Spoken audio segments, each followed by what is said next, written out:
brown paper bags. While she had long ago learned to bend the witnesses' rules when it came to the finer things in life, this was the first time Michael had dared to deceive Jehovah.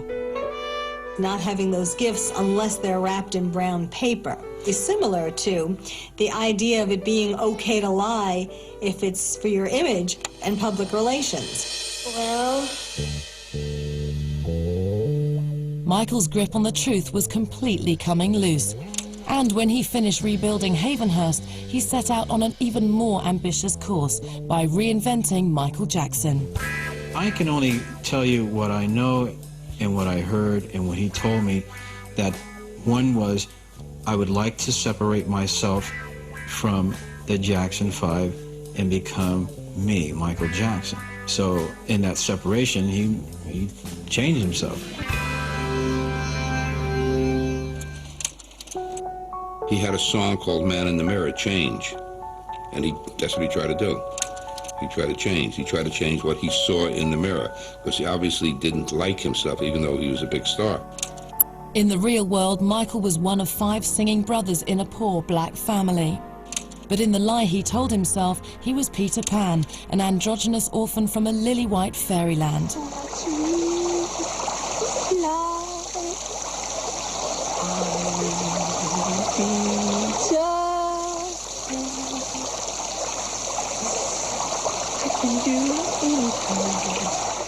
Step 1 in Michael's transformation was to streamline the feature that reminded him most of his father. I actually saw the brothers sort of ribbing him about his nose, and they used to call him Big Nose, and I asked Joe about it. What about Michael's nose? And Joe said, you know, he's got a great nose. His nose is just like mine, and he should be proud of his nose. After claiming that he broke his nose in an onstage fall, Michael spent the early 1980s chipping away at the link to his father. I saw really fine stitches on the sides of his nose. You're saying you've only ever had one piece of surgery on your nose? 2. You've had 2? As I can remember. As his face took on an elfin shape, Michael's skin also got lighter in tone. He claimed to have a skin disease that turned him from black to white. They said I was putting on cream to make myself lighter. That's not true. I tried to talk to him a couple of times. You don't need to change your color. No one knows what color you are. No one cares. You're Michael Jackson. You're a pop icon. You don't have to do this. He wouldn't respond. He would just turn his head. He would just look the other way. He wouldn't pay any attention. And while his singing voice was always high, his speaking tone suddenly became a childish whisper. The Michael that I've always heard had, you know, a fairly deep speaking tone.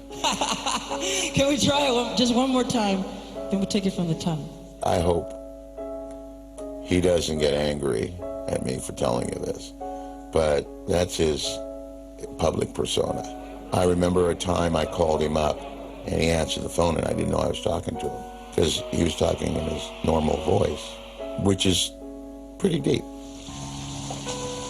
By 1984, Michael Jackson was living his fantasy full-time, but his quest to become the little boy of his dreams had one fatal flaw, because after all the pain and expense, the new improved Michael still lived under the same roof as his father. No matter how much he spent, there was no way Michael could escape Joe's grasp. Whatever happened in that tiny house back in Gary formed a bond stronger than his urge to flee from the man he despised, yet couldn't live without. Children who have been abused, because they don't want to believe that they weren't loved by their abuser, they make up all these excuses. Well, this person was really showing me love. But he's a genius. The man is a genius. At the same time, he was a genius. He really is. But Michael, he injured you when you were a child. Yeah, but look what came out of it.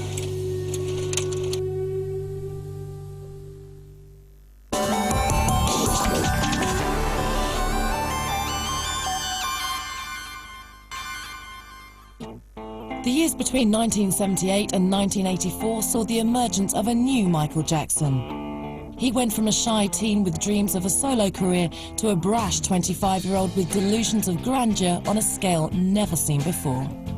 From the ashes of kid star Michael came this different Michael. I could not have a conversation with him which did not revolve around Michael Jackson and his records and his shows and how wonderful he was.